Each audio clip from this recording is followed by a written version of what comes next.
हरे कृष्ण राधे राधे शुधु कृष्ण भक्त गौर भक्त हरि भक्त आमार मा सकल बाबा सकल आपनादेर प्रति प्रत्येकेर चरणे आमार सश्रद्ध प्रणाम प्रणाम जानाई आमार साधु गुरु वैष्णव मंडलीर चरणे। बोलुन आपनारा केमन आछेन? आशा करी प्राण गोविंद राधारानी कृपाय सकलेई भालो आछेन और आमिओ आपनादेर अनेक अनेक आशीर्वाद भालोबासाय खूब भालो आछि। तो बाबा आज के आपनादेर सामने जे भिडियोटी आमी तुले धरबार चेष्टा करछि राम नवमी स्पेशल भिडियो। तो राम नवमी केन आमादेर एत गुरुत्वपूर्ण, केन आमरा राम नवमी करब, कि प्रयोजन आछे? तो बाबा आपनादेर काछे भिडियोटी श्रवण करबार जन्य आमी अनुरोध करब पुरो भिडियोटा आपनारा पुरो स्किप ना करे पुरो भिडियोटा देखुन। यदि आमार चैनेलेर भिडियो आपनादेर भालो लागे अवश्यई चैनेले लाइक शेयर और कमेंट करे चैनेलटी सबस्क्राइब करे पाशे थाकबेन। और जेनारा आगे थेकेई चैनेलटी सबस्क्राइब करे आमार छोट्ट बड़ो भिडियोगुलो देखछेन और अनेक अनेक आशीर्वाद भालोबासा दिए और आमाके लाइक शेयर कमेंट करे पाशे आछेन आपनादेर प्रति प्रत्येकेर चरणे आमार सश्रद्ध प्रणाम और अंतरंग स्थल थेके अनेक अनेक भालोबासा अभिनंदन। और जेनारा आमार चैनेले एई नतुन एसेछेन एखोनो पर्यन्त चैनेलटी सबस्क्राइब करेननि आपनादेर काछे अनुरोध करब बंधुगण यदि आमार चैनेलेर भिडियो आपनादेर भालो लागे अवश्यई चैनेले लाइक शेयर और कमेंट करे चैनेलटी सबस्क्राइब करे पाशे थाकबेन। जय श्री कृष्ण। तो बाबा এই যে রামনবমী যা আমরা একাদশীগুলো করি তো সেখান থেকে আমি শুরু করছি যে একাদশীগুলো আমরা নিজেরা করি, ভগবান কি একাদশী করেননি? নিজে ভগবান অবতার হয়ে অবতারের একাদশী করেছেন। কেন আমরা যে একাদশীটা নিবেদন করি সবটাই ভগবান বিষ্ণুর জন্য। তাহলে আমরা যুগে যুগে দেখেছি ভগবান আমাদের যুগে যুগে অবতীর্ণ হয়েছেন, অবতার হয়েছেন। কেন এই যে ধরা মাঝে যখনই যখনই বাবা এই যে ধর্মের গ্লানি অধর্ম মাথা চারা দেয় ভগবান একটা না একটা রূপ ধরে আসেন। সত্য যুগে এলেন আপনারা সবাই জানেন স্বয়ং বিষ্ণুদেব, ত্রেতা যুগে রামচন্দ্র, আবার সেই দাপর যুগে শ্রীকৃষ্ণ নিজে এলেন, লীলা করে গেছেন। আবার কলিতে ভগবান আবার কি করলেন?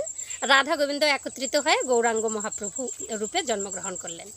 তাহলে অবতারের শিরোমণি অবতার কে হচ্ছে গোরা অবতার আর রামচন্দ্র অবতার। তো রামচন্দ্র এই একাদশী করেছিলেন। জানেন আমাদের প্রত্যেকটা জীবকে কোনো না কোনো কিছু করতে হয়। আমরা যখন সনাতন ধর্মাবলীর মানুষ তো আমাদের কোনো না কোনো একটা কিছু করতেই হবে। স্বয়ং ভগবান আমার রামচন্দ্র কি করলেন? একাদশী করেছিলেন। ওই যে বিজয় একাদশীটা ছিল না, যখন মাতা সীতাকে হরণ করে নিয়ে গেলেন সেই আমার লঙ্কাপুরীতে মহিরাবণ, তখন কি করেছিলেন? তিনি ধ্যান করেছিলেন, গোবিন্দের ধ্যানে বসেছিলেন। তো তিনি বলেছিলেন যে তুমি ব্রহ্মার ধ্যানে বসেছিলেন, ব্রহ্মা বলল তুমি বিজয় একাদশী করো, যদি বিজয় একাদশী করো তাহলে অবশ্যই তুমি বিজয় হবে এই যুদ্ধে। তো প্রভু রামচন্দ্র নিজে একাদশী করেছিলেন। তাহলে আমরা যে এই ধরা জগতের মানুষ, আমরা সনাতন ধর্মের মানুষ, আমাদের কি কি লক্ষ্য আছে? যে কোনো একটা করে কর্ম কিন্তু আমাদের করতেই হবে। যদি আপনারা বছরে 24টা একাদশী না করতে পারছেন তাহলে আপনাকে 4টা একাদশী করতেই হবে। কেমন? শয়ন উত্থান পার্শ্ব আর ভীম, এই 4টা একাদশী। তাও যদি না পারি তাহলে কি করতে হবে? পাগলার 14 পাগলির 8 তাই নিয়ে কাল কাট। পাগলাটাকে স্বয়ং ভোলানাথ, পাগলির 8কে পাগলির 8 মানে মহা অষ্টমী, দুর্গা দেবীর মহা অষ্টমী ব্রত। পাগলার 14 কি? শিব চতুর্দশী, যেটা পার হয়ে চলে গেছে। যারা যারা করেছে ঠিক আছে, যারা একাদশী করতে পারে না শিব ভোলানাথের উপাস করুক বা তারা হচ্ছে সেই মা দুর্গার উপবাস করুক, ঠিক আছে। তাও যদি না পারি তাহলে 2টি ছেলের জন্মদিন কবু নাহি ভুলো। কেমন? রামচন্দ্র এই যে আসছে যে রাম নবমী উৎসব মানে প্রভু রামচন্দ্রের এই নবমী উৎসবে যদি আপনারা উপবাস পালন করতে পারেন এই রামচন্দ্রের এই রামনবমী, আর নচেত কিন্তু আমাদের বাবা কি করতে হবে? জন্ম অষ্টমী, শ্রীকৃষ্ণের জন্ম অষ্টমী। আর এত কিছুর মধ্যে যদি আমরা কিছুই না পারি তবুও কর্ম আছে, বছরে একবার না হলেও গঙ্গা স্নানটা করতে হবে। গঙ্গা স্নানে আমরা শুনেছি সগর রাজের সেই 60,000 পুত্র মারা গিয়েছিল। আর কি বাবা সেই 1.25 লক্ষ নাতি সবাই মারা গিয়েছিল। তার বংশকে উদ্ধার করবার জন্য ভগীরথ কী করেছিলেন? গঙ্গাকে এই ধরা মাঝে নিয়ে এসেছিলেন বংশ উদ্ধারের জন্য। তাহলে আমাদেরও যে এই আত্মা উদ্ধারের জন্য কোনো না কোনো কিছু একটা করতেই হবে।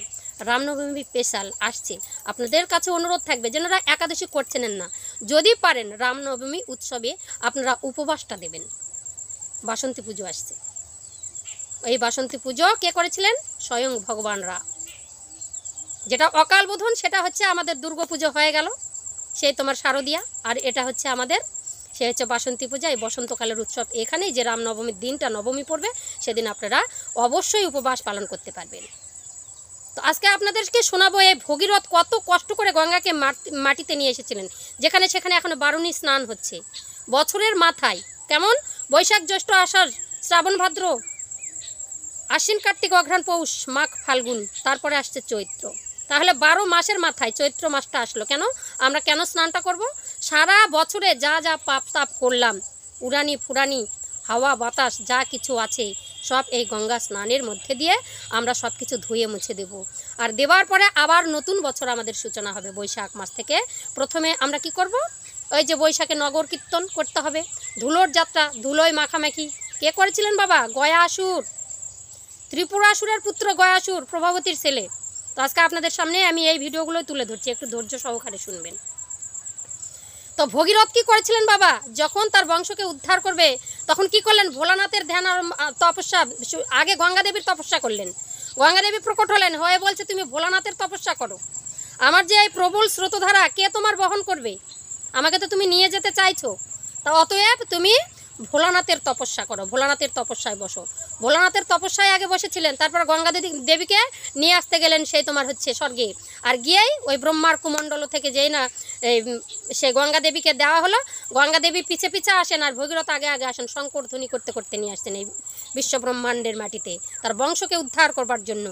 এমন স্রোতধারা, তখন বলছে আমি যাবো, এই স্রোতধারা কেউ কিন্তু আমার সহ্য করতে পারবে না। ভোলানাথকে আবার স্মরণ করো, ভোলানাথ জটায় ধরলো। 12 বছর মা গঙ্গা ওই ভোলানাথের জটায় থাকলো। আবার ভগীরথ কাঁদতে কাঁদতে পাগল, মা তুমি নেমে এসো, কতদিন আমার বংশ কোথায় আছে বাবা? পিতৃলোকে থেকে যায়, মানুষের বংশ উদ্ধার হয় না। তো এত পাপ তাপ করবার জন্য এই স্নানগুলো করতে হয়, অন্তত পক্ষে কিছু না পারলেও। এই যে গঙ্গা স্নান এই যে শুরু হয়েছে, তো এগুলো করতে হয় বছরের মাথায়। এই স্নান মাতা লক্ষ্মী দেবীই করেছিলেন। 12টা বছরে এক কৃষকের বাড়িতে ছিল, তিল ফুল তুলতে গিয়ে, তারপরে গঙ্গা স্নান করতে গিয়েছিল। যারা লক্ষ্মী উপাখ্যান দেখেন তারা জানবেন, চৈত্র মাসের ব্রত কথাটা আপনারা শ্রবণ করবেন। 5 কড়ি দিয়ে মাতা লক্ষ্মী যখন গঙ্গায় স্নান করতে গেলেন, আর 5 কড়ি মা গঙ্গা 2 হাতে তুলে নিলেন। তাহারও পাপ আছে, ওই যে চুরি করেছিল, ফুল চুরি করেছিল, তিল ফুল, যার জন্য তাকেও খাটতে হলো। তো সবারই কিন্তু এই পাপ মোচন হচ্ছে পতিত পাবনী গঙ্গা। তারপর কি করলেন? ওই যখনই এলেন ওই মর্তের মাটিতে, তখন কি হলো? মর্তের মাটিতে পড়বার আগেই পতিত পাবনী গঙ্গা নাম ধারণ করলেন। কোথায়? শিবের জটায়। তখন আবার কি করলেন? সেখানে আবার সেই আনতে চাইলেন। ভগীরথ আবার বলছে মা তুমি আসো, মা তুমি আসো। তখন কি করলেন? আবার ভোলানাথ ছেড়ে দিল। ভোলানাথ ছাড়লো যখন, তখন কোথায় আসলো বাবা? একটা গুহার মধ্যে চলে আসলো, সেই গোমতী পর্বতে। গোমতী পর্বতে এসে আবার গঙ্গা অন্তর্ধান হয়ে গেলেন। আবার কি করলেন না, সেই ভগীরথ আবার শুরু করে দিলেন ধ্যান তপস্যা। বলছে মা তুমি আসো, এইভাবে আমাকে তুমি করো না। বলছে আবার তুমি, তাহলে তুমি আবার তপস্যা শুরু করো। আবার পতিত পাবনী গঙ্গা যখনই আবার তপস্যা শুরু করেছে, তখন আবার গোমতী পর্বত থেকে আবার চলে এলো, আবার গঙ্গার ধ্যান শুরু করে দিল। তখন আবার এলো, এবার এসে আবার কি করলো? এরপরেই বাবা কি করেছে? ওই পতিত পাবনী গঙ্গা যখন ধ্যান শুরু করেছে, তখন কিছুতেই আসবে না। তখন বলছে কি ইন্দ্রকে স্মরণ করো। যে না ইন্দ্রের ঐরাবত বলছে ওই পর্বতকে যদি তুমি ভাঙতে পারো, তাহলে এই তুমি পতিত পাবনী গঙ্গাকে উদ্ধার করতে পারবে। ইন্দ্রের কাছে গিয়েছে, বলছে ঠিক আছে, ইন্দ্রের ঐরাবত বলছে আমার কাছে 1টি রাত সহবাস করতে হবে গঙ্গাকে, তাহলে আমি এই মর্তের মাটিতে যাব আর ওই সেই গোমত পর্বতকে ভেঙে দিয়ে তোমার গঙ্গাকে উদ্ধার করব। সঙ্গে সঙ্গে গঙ্গার ধ্যানে আবার ভগীরথ বসে পড়লেন। কত কষ্ট দেখুন! উদ্ধার এমনি হবেন গঙ্গা স্নান গিয়ে? তাহলে দেখুন পতিত পাবনী গঙ্গায় স্নান করলে কত পাপ তাপ ধুয়ে মুছে চলে যায়। আবার ঐরাবতকে বলছে, গঙ্গা বলছে তুমি আদেশ দিয়ে দাও, আমি 1 রাত্রি আমি তার কাছে থাকবো। যেই না আদেশ দিয়েছে, বলছে ঐরাবত তোমার কাছে 1 রাত্রি আমার মাতা গঙ্গা সেখানে থাকবেন। সঙ্গে সঙ্গে ঐরাবত চলে এলো। ঐরাবতের কাছে যেই না যাবে, আর গঙ্গা মা মাত্র 2.5টা ঢেউ, বলছে আমার 2.5টা ঢেউ যদি তুমি সহ্য করতে পারো, তাহলে তোমার সঙ্গে আমি সহবাস করব। একটা ঢেউয়েই ওই ঐরাবত ভেসে গিয়ে মানে মা মা বলে চিৎকার করে উঠেছে। যার সাথে সহবাস করবে তাকে মা বললে কি আর মায়ের সঙ্গে সন্তান কখনো সহবাস করতে পারে? আর তো পারে না। তখন আবার গঙ্গাকে নিয়ে যাচ্ছেন ভগীরথ। কতবার বাধাপ্রাপ্ত হতে হয়েছে, ধর্ম অত সহজ নয়। আবার ভগীরথ নিয়ে আসতে আস্তে আস্তে আস্তে আস্তে আবার করে জাহ্নমুনির কাছে তপস্যায় বসেছিল। এমন একটা ঢেউয়ের স্রোতে জাহ্নমুনির আসন টাসন ভেসে যাচ্ছে। বলছে গঙ্গা তোর এত বড় স্পর্ধা, তোকে আমি এক্ষুনি শোষণ করে নেব বাবা, একবার খালি জল এক অঞ্চল দিয়ে তুলে নিয়ে যেই না শোষণ করেছেন, প্রত্যেকটা গঙ্গা সব ওই পেটের মধ্যে থেকে গেল। আবার কি করলেন ভগীরথ, আবার গঙ্গা দেবীর সে তপস্যা শুরু করে দিলেন। মাতা তুমি প্রকট হও, মাতা তুমি প্রকট হও, মাতা তুমি প্রকট হও। ওই ঋষির হাতে পায়ে যখন ধরে, ঋষি তখন এই যে জানু দেশটা, জাহ্নমণি জানু দেশটাকে যে কেটে দিয়েছে, আর তখনই সেই হচ্ছে তখন কেটে বের করে নিল, মানে গঙ্গা তখন কেটে বার হয়ে গেল তখন জাহ্নমণির ওখান থেকে। তখন আর একটা নাম পেয়েছিল, সেই হচ্ছে গঙ্গা। তো কি হলো, এইভাবে আস্তে আস্তে তখন মর্তের মাটিতে আসলো যখন, তখন কি করলো, ওই সগর রাজার সেই 60,000 পুত্র 1.25 লক্ষ নাতির আত্মা উদ্ধার হয়ে গেল, ভাসিয়ে দিলেন। তাহলে কি একসঙ্গে এই 60,000 বাচ্চা তার হয়েছিল সগর রাজের? কেমন বাচ্চারও আবার রহস্য আছে, যেমন গান্ধারীর বাচ্চা 100টা পুত্র, তার যেমন রহস্য আছে, তদ্রূপ এই সগর রাজার যে স্ত্রী ছিল, সে একটি মিষ্টি কুমড়া প্রসব করেছিল। তার সন্তান ছিল পেটের মধ্যে, মিষ্টি কুমড়ো প্রসব করেছে। আর ওই মিষ্টি কুমড়োর মধ্যে ছিল 60,000 বীজ। 60,000 বীজ, 60,000 বীজটাকে ফুটতে বহু সময় লেগে গেছে বাবা। তো আপনারা গুরুর কাছে জানবেন, আমাদের যে পুরুষ আত্মা আর মেয়েদের আত্মা একত্রিত হয় যখন, আমরা যখন সহবাস করি, প্রত্যেকটা পুরুষের 60,000 বীজ আছে। নারীরা একবারে সেটাকে কি করে ভক্ষণ করে নেয়। আর প্রতিটা রাত্রে রাত্রে আমরা 60,000 করে, মানে কি বলছি, আমরা মার্ডার করছি সন্তান। তো এই হচ্ছে ঘটনা। তো এগুলো জানতে হলে বাবা নিজের নিজের গুরু আছে, তাই সেখানে থেকে আশ্রয় করে নেবেন, আমি এটাই বলব। এই হচ্ছে কথা। তো ভগীরথ গঙ্গা যে নিয়ে আসলেন এই মর্তের মাটিকে, এই মর্ত ভূমিটা যত আত্মাগুলো ছিল উদ্ধার হয়ে গেল। তার জন্য আমাদেরকে বছরে একটা হলেও স্নান করতে হবে। আর তা না হলেও কিন্তু আমাদের রামনবমীটা আসছে, সেটার উপবাস করতেই হবে। তা বাদে যদি নাও পারেন, তাও কিন্তু জন্ম অষ্টমীটা, তাও না পারলে ভোলানাথের সেই তোমার হচ্ছে শিব চতুর্দশী, আর তা না হলে কিন্তু তোমাদেরকে প্রত্যেকটা একাদশী, না পারলেও 4টা বড় একাদশী করতেই হবে।